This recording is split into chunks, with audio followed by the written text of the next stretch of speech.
Hello everyone, my name is Arya Vyas and welcome back to my YouTube channel Chess with Arya. Today we are going to see one more amazing game with the players Paul Morphy versus Meek Alexander, played in New York blindfold in 1855.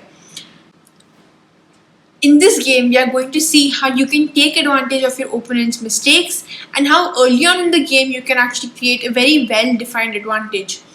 And this was played with Paul Morphy against Meek Alexander in the New York blindfold match in 1857.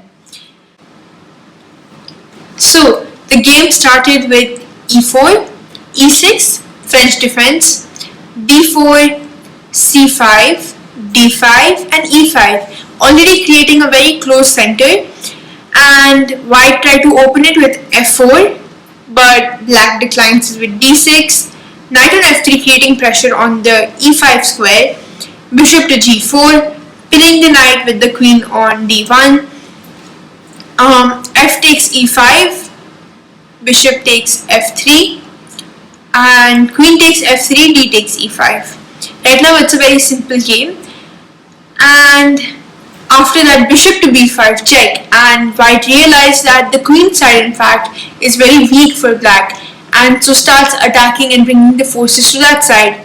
After that, knight to d7, knight to c3, and knight gf6. They're both playing very passive aggressive moves, with just bringing the pieces in the center, trying to get the pawns, all the pieces inside the game.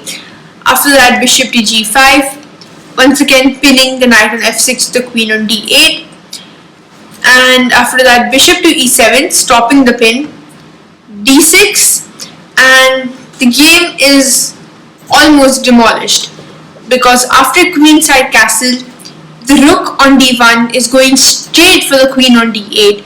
The squares d6 and d7 are both being attacked. None of the pieces can move. You're going to surely use the bishop on d6, knight on d7, and the queen on d8.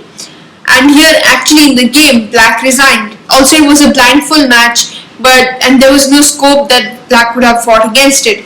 But in case if black would have continued the game with maybe a6, trying to get some counter attack on the bishop, then rook takes d6, getting the bishop, a takes b5, bishop takes f6, and if you played queen to b8, in case if you played g takes f6, then there would be rook h to d1, and after rook a6, trying to exchange, rook takes d7, queen takes d7, rook takes d7, and king takes d7, you are going to be a queen up. So there is no point in fighting in this position. And then, so if you played queen to b8, trying to attack, then rook takes d7, king takes d7, bishop takes g7, attacking the rook, rook to d8, queen to f5 check. And now the main reason why black resigned is that all of his pieces are inactive. He has only three main pieces, the two rooks and the queen, but all of them are inactive and there is nowhere that they can play. The king would just keep on getting checks, like in this position, and at one point all the pieces have gotten trapped because they are so inactive. And now this just shows us how this over here would have been rook to f6, the king moves, and then bishop to c7, double attack. And this game would be worth resigning for maybe at this point or at the point before where the black player actually resigned. Why? Because there is no hope for black in any ways.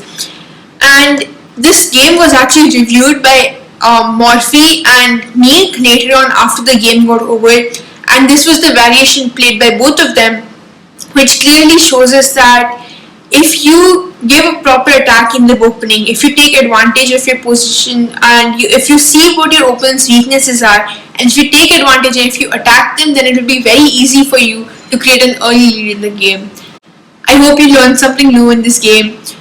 Please like, share and subscribe to my YouTube channel, and share this video to everyone so that everyone else can also create an interest in chess. Thank you and have a nice time.